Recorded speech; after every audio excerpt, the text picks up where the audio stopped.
Hai, Assalamualaikum. Hari ini kita akan belajar tajuk Mesyuarat Warga Rimba. Mari kita lihat standard kandungannya. 5.1 Memahami dan menggunakan golongan kata mengikut konteks. Bagi standard pembelajaran 5.1.1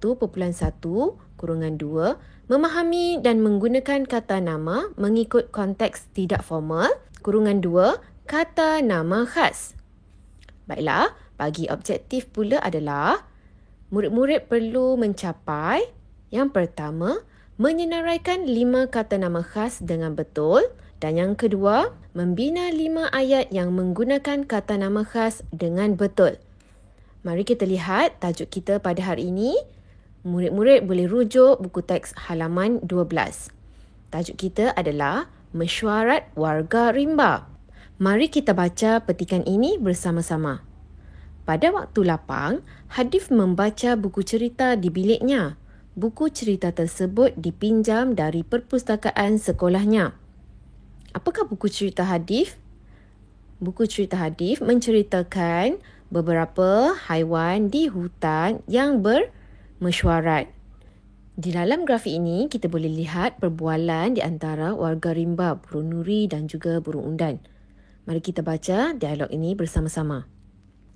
Wahai warga hutan perlindungan idaman, terima kasih kerana berhimpun pada pagi ini, kata burung nuri.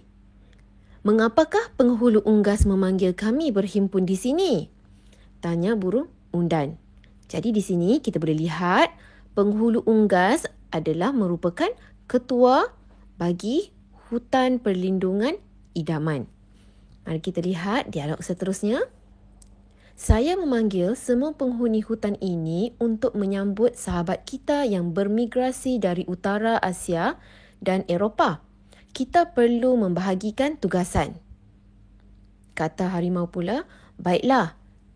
Saya mencadangkan sang kancil membuat gegantung bagi mengalu-alukan ketibaan sahabat kita. Kalau murid-murid lihat di sini, migrasi bermaksud perpindahan dari satu tempat ke tempat lain. Maksudnya, akan ada haiwan lain yang akan berpindah ke hutan perlindungan idaman. Jadi, penghulu unggas meminta sahabat-sahabatnya untuk membuat persiapan bagi menyambut sahabat-sahabat yang akan berpindah dari utara Asia dan juga Eropah. Mari kita baca dialog seterusnya. Saya setuju. Saya mencadangkan Pak Belang menjaga keselamatan kawasan ini. Sang Merak pula membuat persembahan, kata kancil.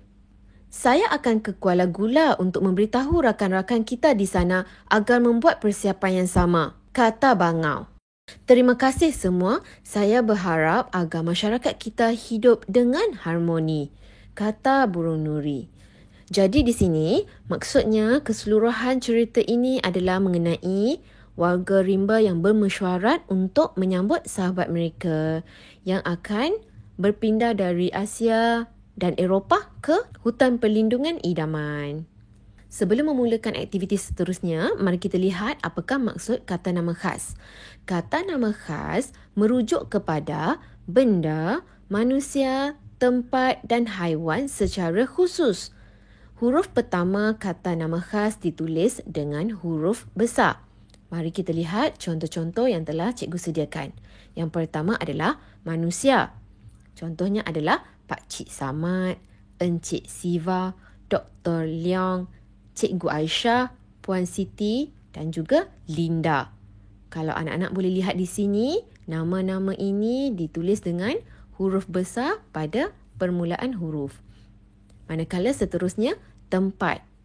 Contoh yang cikgu sediakan adalah Sekolah Kebangsaan Sultan Hamid, Hospital Besar Kuala Lumpur, Lorong Indah, Jalan Permata dan juga Seremban.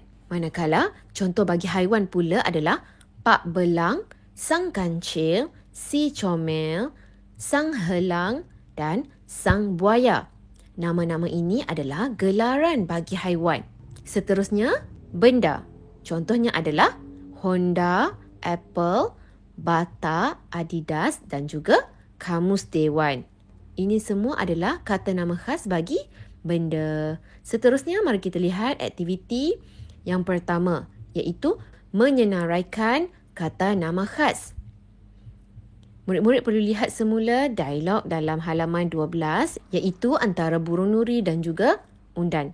Kata nama khas dalam dialog ini yang pertama adalah hutan perlindungan idaman.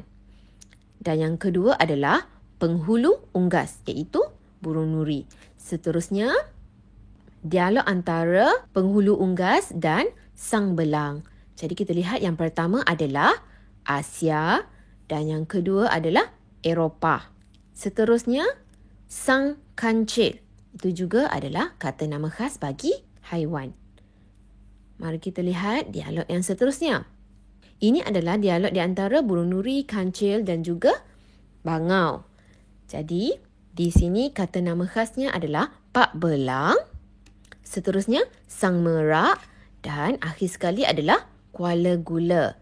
Daripada dialog ini terdapat 8 kata nama khas.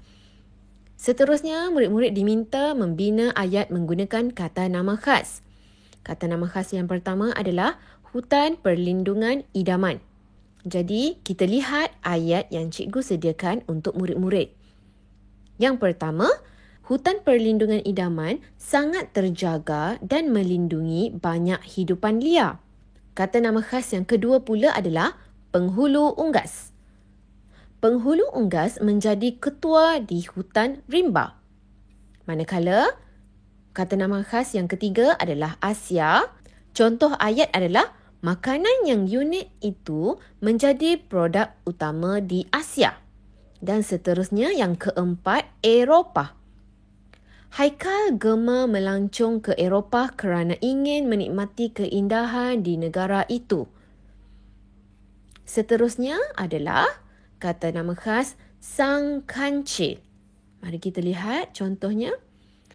Sang kancil merupakan seekor haiwan yang sangat bijak dan cerdik.